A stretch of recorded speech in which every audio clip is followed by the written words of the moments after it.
마지막 때 7년 환난 시작 전후의 시점에서 성경에 나오는 중요 사건의 순서는 어떻게 될까요? 그 예로서 적그리스도의 출현과 휴거 발생 중에서 어느 것이 먼저 일어날까요? 어떤 이는 적그리스도가 먼저 출현한 뒤에 7년 평화조약이 있고 동시에 휴거가 있을 것이라고 합니다. 다른 이들은 휴거가 일어난 뒤에 적그리스도가 출현할 것이라고 생각합니다. 이런 의문에 대해서 7년 환난 시점 전후로 가장 가능성이 높은 시나리오를 다음과 같은 성경적 근거를 통해서 구성해봤습니다. 첫 번째로 휴거 발생이 가장 먼저 일어날 가능성이 높아 보입니다. 그 근거로서 휴거의 시점은 다른 어떤 주요 사건들과 직접적인 관계도 없이 독립적으로 갑자기 순식간에 일어난다는 휴거의 독특성 때문입니다. 휴거는 성경에서 암시하고 있는 바와 같이 그 징조도 없고 날짜와 그때도 알 수가 없기 때문에 하나님 아버지께서 유대인의 결혼 풍습과 같이 종합적인 상황이 모두 준비되었다고 판단이 서면 아들인 예수를 보내서 신부인 교회 성도를 데리고 오도록 휴거를 일으키신다는 것입니다.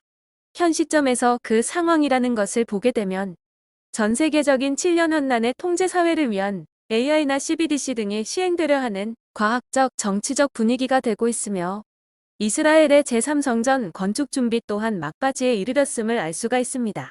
성경에서 휴거에 관해 직접적인 언급이 있는 두 군데를 살펴보겠습니다. 먼저는 데살로니가전서 4장 17절에서 우리도 구름 속으로 끌어올려 공중에서 주를 영접하게 하시리니라고 되어 있습니다. 또한 고린도전서 15장 51절에서도 보라 우리가 마지막 나팔 소리에 순식간에 홀연히 다 변화되리니라고 말씀하십니다.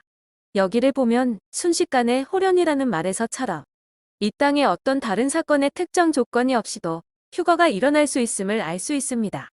이런 상황을 잘 묘사한 것이 바로 휴거 관련 영화인 레프트 비하인드입니다. 이 영화의 상황을 보면 휴거가 맨 먼저 일어나고 그 뒤 수개월이 지나 적그리스도가 등장하게 됩니다. 두 번째로 휴거 발생 뒤에 적그리스도의 출현이 있을 것입니다. 휴거 뒤에 적그리스도가 등장한다는 정황은 이러합니다. 전 세계적으로 동시에 일어난 믿는 자들의 증발 현상은 남겨진 사람들에게는 큰 충격을 줄 것입니다. 그러한 전 세계적인 대혼란 상황을 수습할 강력한 리더십이 필요하다는 명분으로 적그리스도가 등장할 것입니다. 요한계시록 6장 2절에는 그러한 적그리스도의 출현을 암시하는 언급이 있습니다. 요한계시록 6장 2절입니다. 흰 말이 있는데 그 탄 자가 활을 가졌고 면류관을 받고 이기려고 하더라. 여기에서 말하는 것처럼 그 사람, 곧 적그리스도는 지상 최대의 속이는 자가 될 것입니다. 또한 그가 화살이 없이 활만 가지고 있다는 말이 나오는데 이는 전쟁이나 공격용 무기를 의미하는 화살이 없는 활만 가지고 있으므로 그가 전쟁 같은 공격을 하지 않고서도 휴거된 혼란한 상황 속에서 세계 정부의 대표자가 되는 분위기가 될 것입니다. 또한 면류관을 받은 흰말을 탄 그 사람이라고 나오는데 이는 그가 세계 정부의 왕이자 정복자가 된다라고 볼 수 있습니다. 이것이 바로 적그리스도의 출현 상황인 것입니다. 이렇듯 휴거 후에 약 몇 달이 지난 뒤에 혜성같이 적그리스도가 등장할 것입니다. 세 번째로 일어날 마지막 때의 큰 사건은 적그리스도가 이스라엘과 아랍국들과 함께 맺게 되는 7년 거짓 평화 조약입니다. 다니엘서 9장 27절 초반부에 그러한 언급이 나옵니다. 그가 장차 많은 사람들과 더불어 한일의 동안의 언약을 굳게 맺고 그 다음에 네 번째 큰 소식은 그 7년 평화 조약의 내용이 될 유대인의 제3성전 건축입니다. 이 제3성전이 환난 전반부에 지어진다는 근거는 역시 다니엘서 9장 27절의 가운데 말씀을 통해 확인됩니다. 다니엘서 9장 27절 중반부입니다. 그가 그 일의 절반의 제사와 예물을 금지할 것이며 또 포악하여 가증한 것이 날개를 의지하여 설 것이며 이 내용에는 7년 환난 중간에 이미 제3성전이 지어졌다는 전제하에 성전 제사와 예물이 금지된다는 말이 언급되기에 환난의 전 3년 반에 성전이 지어진 것으로 보기 때문입니다. 이 성전의 위치는 현재의 이방인들이 지은 이슬람 사원인 황금돔의 위치가 아니라 계시록 11장 1에서 2절 말씀 내용의 암시처럼 현 황금돔에서 45m 떨어진 위치인 돌판의 돔이라 불리는 곳에 세워질 것으로 보고 있습니다. 다음으로 7년 환난 전반기의 중요한 다섯 번째 사건은 하나님의 사람들인 두 증인의 등장입니다. 이 사건의 시기는 7년 평화 조약의 시점과 유사합니다.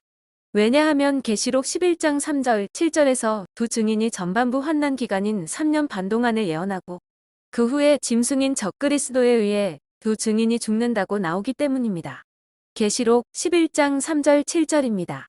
내가 나의 두 증인에게 권세를 주리니 그들이 굵은 베옷을 입고 1260일을 예언하리라.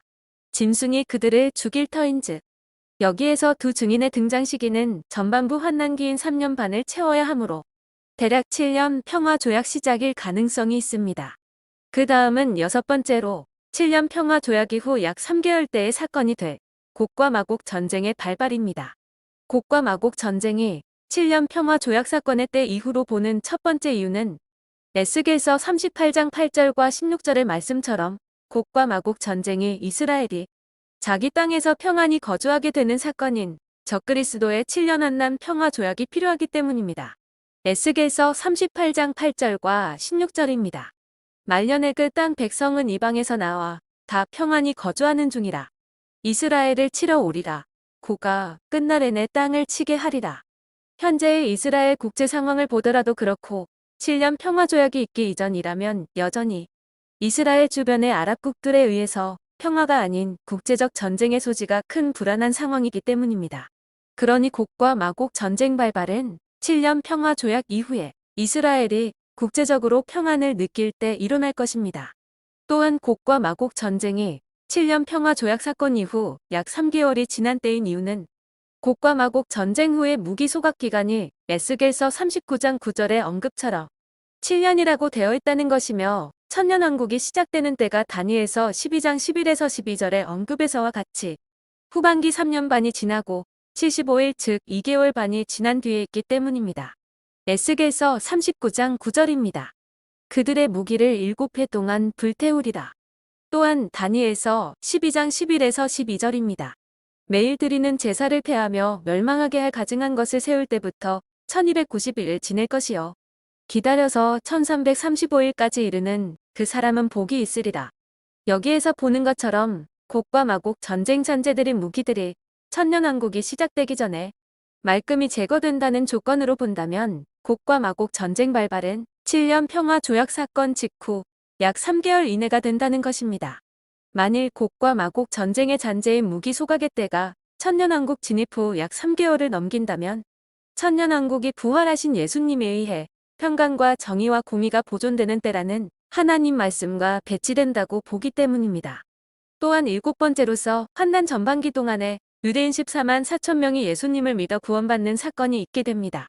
예수님을 믿게 될 유대인들 14만 4천 명의 구원 사건이 환난 때인 것의 근거가 요한계시록 7장 2에서 4절에 나옵니다.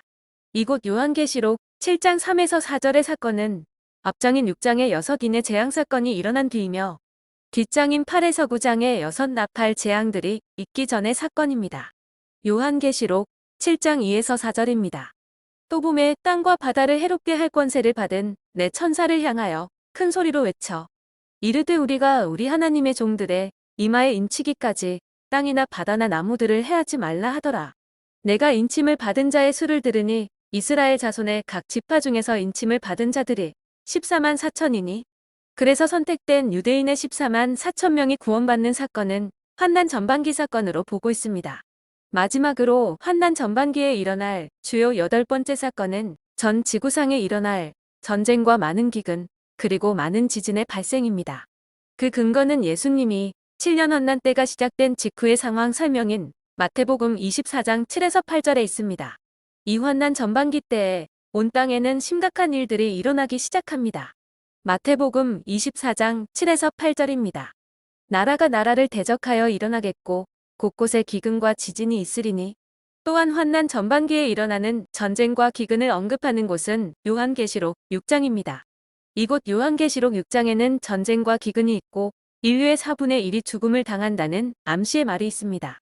요한계시록 6장 4절, 6절, 8절입니다. 그 땅에서 화평을 제하여 버리며 서로 죽이게 하고 또 큰 칼을 받았더라. 한 데나리온의 밀한데요. 사망이니 음부가 그 뒤를 따르더라. 땅 4분의 1의 권세를 얻어 죽이더라. 이렇듯 마지막 때의 주요 사건들 8가지를 휴가 발생부터 7년 환난 전반기까지 살펴봤습니다. 이러한 마지막 때의 유력한 시나리오에 대해 여러분의 생각은 어떠신가요?